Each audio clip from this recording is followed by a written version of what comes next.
आज हम पढ़ेंगे अभाज्य गुणनखंड ज्ञात करना। ठीक, तो अभाज्य गुणनखंड में सबसे पहले तो हम ये सीखेंगे कि इस शब्द का मतलब क्या है। अभाज्य, अभाज्य का मतलब होता है अभाज्य संख्या। किसे कहेंगे? अभाज्य संख्या वे संख्याएं, किसी को पता अभाज्य संख्या? बोलो। वे संख्या जो किसी से अभाज्य ना हो, जिसको भाज्य ना हो। वे संख्याएं जिसके केवल दो गुणनखंड होते हैं। इधर करो, जिसके दो गुणनखंड होते हैं, एक वो स्वयं और दूसरा एक।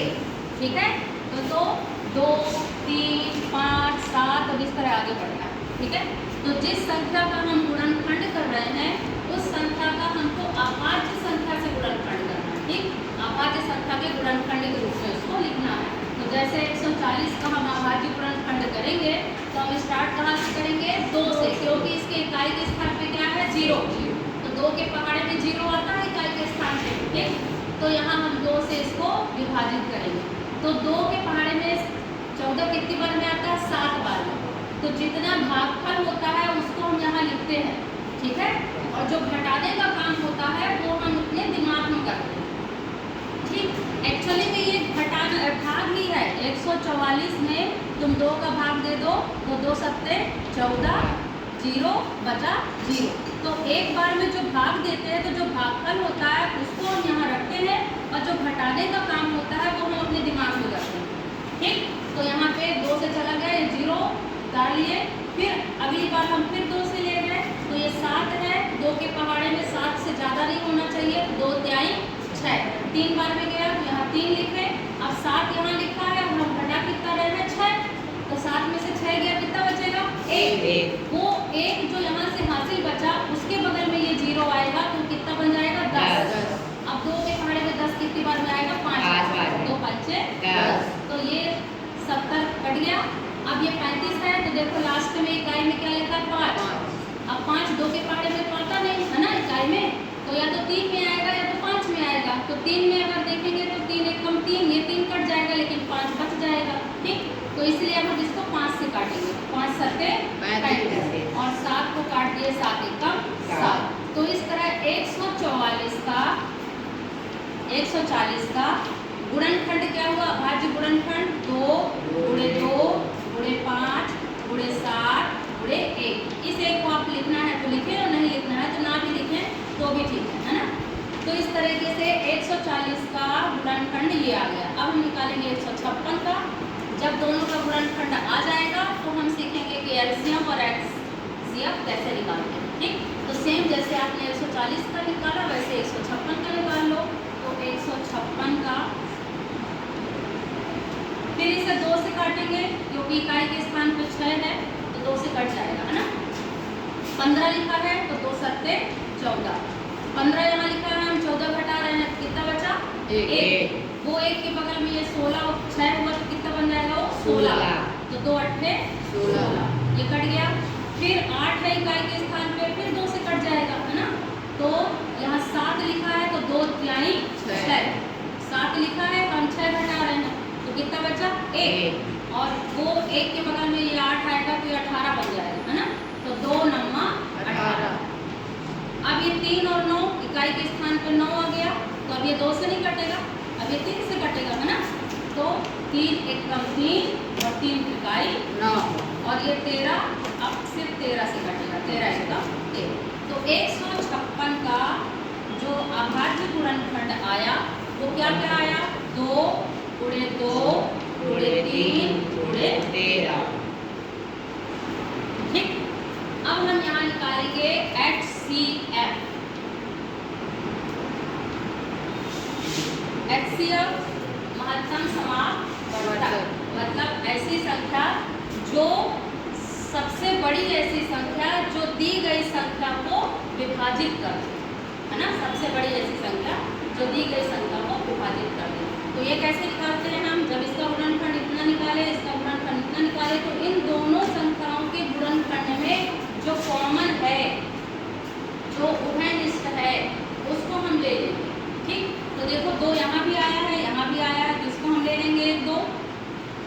फिर 2 यहाँ भी आया है, यहाँ भी आया है तो 1 2 और ले लिए।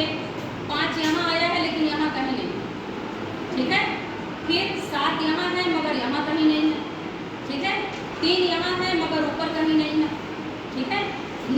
13 है मगर ऊपर कहीं 13 नहीं है, ठीक है। तो इसलिए हमारा जो कॉमन हुआ वो क्या हो जाएगा, 1 2 और ये दूसरा 2। तो हमारा महत्तम समापवर्तक क्या निकलेगा, 2 गुणे 2 4। तो 140 और 156 का महत्तम समापवर्तक क्या हो जाएगा, 4, ठीक है। अब लघुत्तम समापवर्तक निकालते हैं, LCM। लघुत्तम समापवर्तक का मतलब होता है वह छोटी से छोटी संख्या जो इस संख्या से कट जाए, दी गई संख्या से विभाजित हो जाए। इस केस में बड़ी से बड़ी संख्या जो दी गई संख्या को विभाजित कर दे, और एलसीएम में वो बड़ी से बड़ी संख्या जो इस दी गई संख्या से विभाजित हो जाए, ठीक है, वो एलसीएम कहलाता है, ठीक। इसको कैसे निकालते हैं, गुणनखंड विधि से। जो कॉमन आपने लिया है वो लेंगे भी, और जो छूट गए हैं, बच गए हैं, उनको भी ले लेंगे, ठीक। तो कॉमन यहाँ 2 आया था तो 2 हम लेंगे ही, यहाँ 1 2 कॉमन आया था उसको भी लेंगे ही, और जो बच गए, ये 5 बच गया, 7 बच गया, तो 5 गुणे 7 यहाँ से भी ले लिए, और यहाँ क्या क्या बचा था, 3 और 13 बचा, तो हम 3 और 13 को भी ले लेंगे।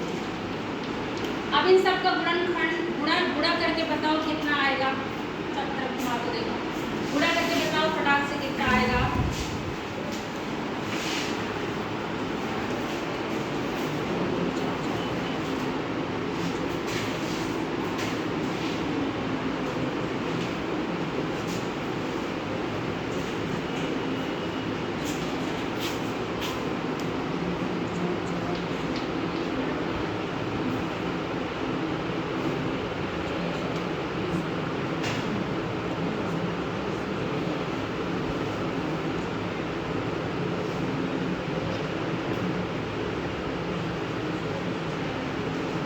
देखो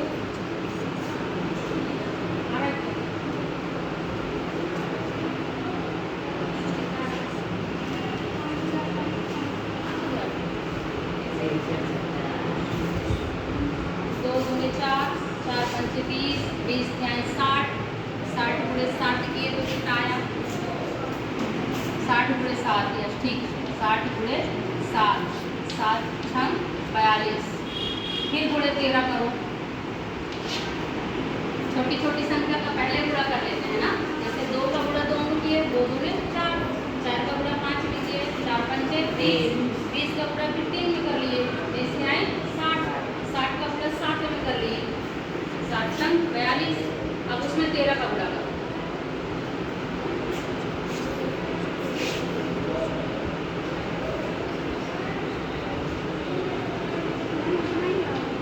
इतना ही ना, कितना 5460, हाँ 5460।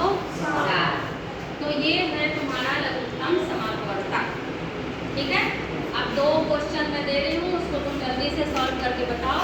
तुम निकालो किसका, 26 और 91 का, 26 का और 91 का।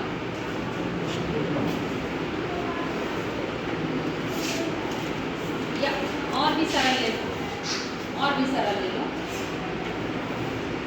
24 का और 12 का, इन दोनों का निकाल के दिखाओ फटाक से, सबकी कॉपी में कर लो इधर। 24 से 12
HCF 12 HCF कितना आया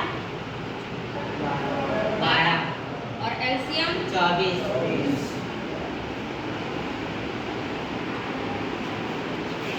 ठीक है। Yes. सबका हो गया, किससे Yes. समझ में नहीं आया, किससे नहीं बन रहा है क्वेश्चन। 24 और 12 लगाना, मिला लो फिर से। 24 को गुणनखंड किए हम, तो 24 को किससे करेंगे 2 से, 2 एक कम 2 और ये 4, 2 दूने 4, फिर 2 के पहाड़े में 12 कितनी बार में आएगा 6, फिर 2 तिहाई 6 और 3 एक कम 3, ठीक। और 12 को 12 का गुणनखंड करोगे तो 2 छिक्का 12 और 2 तिहाई 6 और 3 एक कम 3, ठीक है। दोनों में कॉमन कौन कौन आ रहे हैं, 2 3 हाँ इसका HCF यहाँ मैं गुणनखंड पहले लिख ले रही हूँ। 24 का गुणनखंड दिया है 2 गुणे 2 गुणे 2 गुणे 3 और 12 का क्या लिखा है 2 गुणे 2 गुणे 3। तो दोनों में HCF क्या होगा बताओ, 2 गुणे 2 हाँ 2 गुणे 2 2 गुणे 3 गुणे 3, क्यों, क्योंकि इसमें 3 कॉमन है और 2 भी कॉमन। हाँ क्योंकि इसमें ये 2 कॉमन है, ये 2 भी कॉमन है और ये 3 भी कॉमन। कॉमन मतलब दोनों में आया है, दोनों के गुणनखंड में आया है। जो जो कॉमन होता है उसको हम यहाँ लिख लेते हैं और सबका गुणा कर देते हैं, ठीक। तो सबका गुणा किए तो 2 दूने 4, 4 तिहाई 12 और जब LCM निकालेंगे तो LCM में हम क्या करते हैं कि जो कॉमन हमने लिया है वो तो हम लेंगे, उसके अलावा जो बच गया उसको भी ले लेते हैं, ठीक। तो बचता क्या है यहाँ 2 है ना, 2 गुणे 2 गुणे 3 गुणे 2। आप चाहो तो इसको सीक्वेंस में भी लिख सकते हो, 2 गुणे 2 गुणे 2 3 बार, बाद में 3, है ना। या फिर आपने कॉमन ले लिया तो आपको कॉमन दिखना ज़्यादा अच्छा लग रहा है कि कॉमन कॉमन हमको दिख रहा है और जो एक्स्ट्रा बच रहा है वो अलग से दिख रहा है, तो आप एक्स्ट्रा जो बचा है उसको अलग से लिख सकते हो, ठीक है। वैसा भी कर सकते हैं। तो 2 दूने 4 3 12, 12 दूने 24 बन जाएगा। Yes, ma'am. किसी भी संख्या का गुणनखंड निकालना और वो कौन सा गुणनखंड, अभाज्य, ठीक। अभाज्य संख्या जो होती है 2 3 5 7 वो गुणनखंड में रहे तो अभाज्य गुणनखंड हो गया, ठीक। और HCF का मतलब होता है कि उन दोनों संख्याओं के लिए ऐसी बड़ी से बड़ी संख्या जो दी गई संख्या को विभाजित कर दे। मतलब यहाँ पे 24 और 12 का HCF निकाल रहे हो तो जो भी संख्या आएगी वो 24 और 12 को विभाजित कर देगी। तो HCF क्या है इसमें 12, तो 12 जो है ये 24 और 12 दोनों को विभाजित कर देगा। और LCM का मतलब होता है बड़ी से बड़ी वो संख्या जो खुद दी गई संख्या से विभाजित हो जाए, ठीक।